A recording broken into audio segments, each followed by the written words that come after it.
എടോ, ഇവിടെ അടുത്തൊരു ഫർണിച്ചർ ഷോപ്പ് വന്നിട്ടുണ്ട്. അവിടെ നല്ല ഡിസ്കൗണ്ട് ഉണ്ടെന്നാ കേട്ടത്. എന്തായാലും ഞാൻ അങ്ങോട്ട് പോകുന്നുണ്ട്. താനും കൂടി വരുന്നോ? അയ്യോ, എനിക്കും കുറച്ച് സാധനങ്ങൾ വാങ്ങാണ്ടായിരുന്നു. എന്നാ പിന്നെ എന്നോട് ഇന്നലെ പറഞ്ഞൂടായിരുന്നു പോകുന്ന കാര്യം. ഞാൻ ഏട്ടൻ്റെ പൈസ വാങ്ങി വെക്കായിരുന്നു. അതിന് ഇപ്പോഴാരോടോ പൈസ എണ്ണി കൊടുത്ത സാധനങ്ങളൊക്കെ വാങ്ങുന്നത്? തനിക്ക് ഓൺലൈൻ പേയ്മെന്റ് ചെയ്താൽ പോരെ? അതിന് ഓൺലൈൻ പേയ്മെന്റ് നടത്താൻ അക്കൗണ്ടിൽ ക്യാഷ് വേണ്ടേ? എന്റെ പൈസ ഇല്ലടോ, ജസ്റ്റ് മിനിമം ബാലൻസേ ഉള്ളൂ. പൈസ ഇല്ലാന്നോ? ഇന്നലെയല്ലേ സാലറി കിട്ടിയത്, അപ്പത്തേക്കും തീർന്നോ? എടോ, തനിക്ക് ഇതിന് മാത്രം എന്ത് ചെലവാ ഉള്ളത്? എനിക്കങ്ങനെ ചെലവുകളൊന്നും ഉണ്ടായിട്ടല്ല, പക്ഷെ ഏട്ടന് എന്തൊക്കെയോ ചെലവുകൾ ഉണ്ട് തോന്നുന്നു. സാലറി കിട്ടിയ അന്ന് തന്നെ എന്റെ പൈസ മുഴുവൻ ഏട്ടന്റെ അക്കൗണ്ടിലേക്ക് മാറ്റും. പിന്നെ ഒരു 500-1000 ഒക്കെ വേണമെങ്കിൽ എനിക്ക് ചോദിച്ചാൽ തരും കേട്ടോ.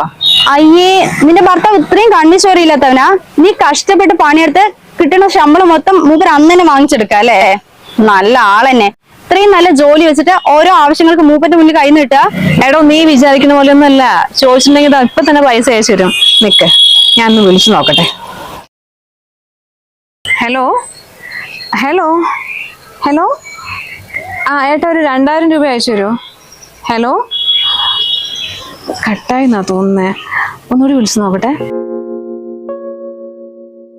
ഹലോ ഏട്ടാ, ഒരു 2000 രൂപ ട്രാൻസ്ഫർ ചെയ്യോ?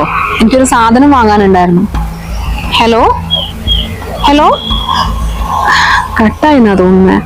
കഷ്ടം തന്നെ, നിന്നോടൊന്നും പറഞ്ഞിട്ട് കാര്യമില്ല.